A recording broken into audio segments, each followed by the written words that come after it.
अत मिले खाती बोलई में जी कोरोना में बिहान होके दी बस बस तने अभी घेर ले दिए वो बस गीत के बाद मार वो तो गीत हमारे इंटरनेशनल है ये बाकी करे के यूट्यूब वाला चल है ना विशालो भैया के फरमाइश बा चलो गोरी प्यार करी आज खड़े खड़े खड़े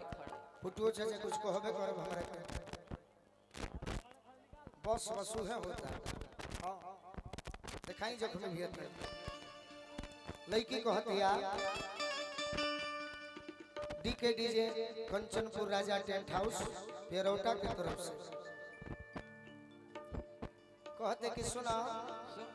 हमारा से मिले खातिर दिन आओ बधार में चाहे घर ही आ जा तो दीवाना कहता का कि लाई फूसिला के जोनी सुनो रवि जी कि लाई फूसिला के जोनी अरे थे पजान तू चढ़ा कि धोली तोर भाई तो हमके अरे दी मुआई मिले खरिहानी में आओ मिले खरिहानी में आओ धोली तोर भाई तो हमके दी मुआई मिले खरिहानी में आओ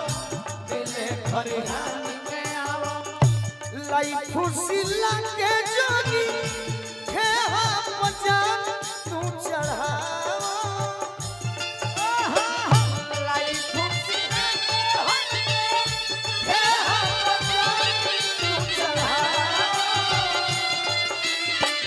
होली तोर भाई तो दी मुआई मिले खरिहानी में आओ मिले खरिहानी में आओ होली तोर भाई तो दी मुआई मिले खरिहानी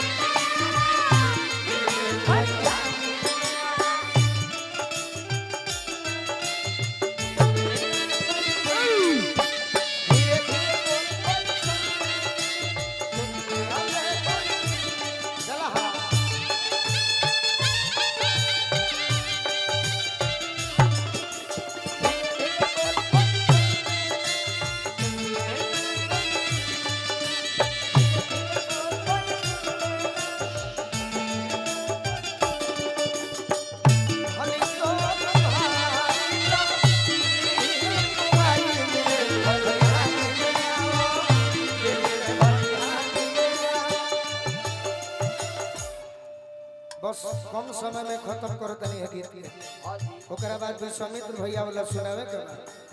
तनी नायका मार दिले से कि महीना में 20 गो प्रोग्राम बलिया जिला में बा अब बलिया जिला के लोग के कहीं गीत सुनाई तो लोग कहे जे कि पेट भर गइल कौन का सब गीत निमन होला लेकिन कलाकार के मतलब का जहां जा बदल बदल के गाओ हो ये चुमा चाटी नहीं बढ़िया से खाटी पा ओढ़नी बिछा के प्यार कोई जाई रानी कोई जाई ओढ़नी बिछा के प्यार हो ये चुमा चाटी नहीं बढ़िया से खाटी पा ओढ़नी बिछा के प्यार कोई जाई जाती पा ओढ़नी बिछा के प्यार कोई जाई ओढ़नी बिछा के प्यार कोई जाई अभी बलिया जिला के संगीत प्रेमी हमारे पिता तुलों प्रकाश बाबा के सुपुत्र बड़े भाई विवेक पांडे जी की ओर से हजारों रुपए का आशीर्वाद मिलो लड़का कहता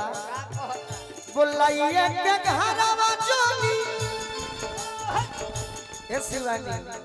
बोलाइए के घरवा जोनी यारवा के जियोते मुआवा अरे धोली तोर भाई तो दी मुआई साले साले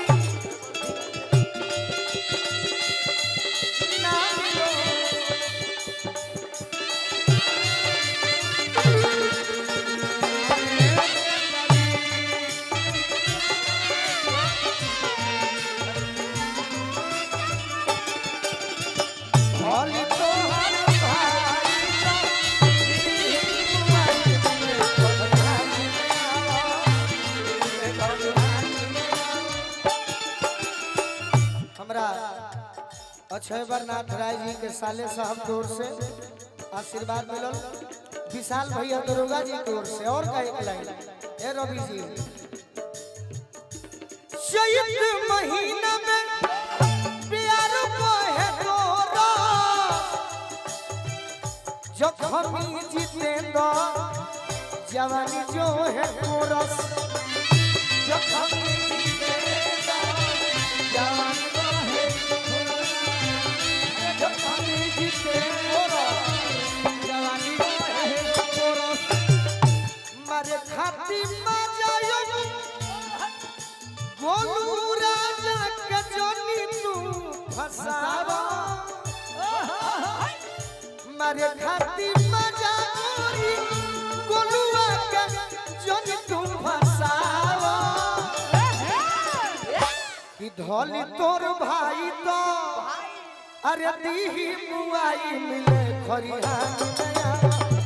मिले खरिहान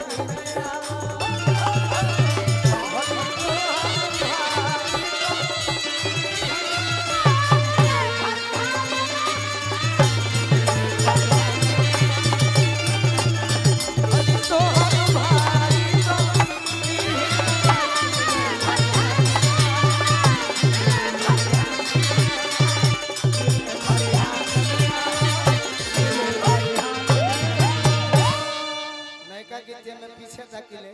बाकी उहे गीत के फरमाइश है हमरा।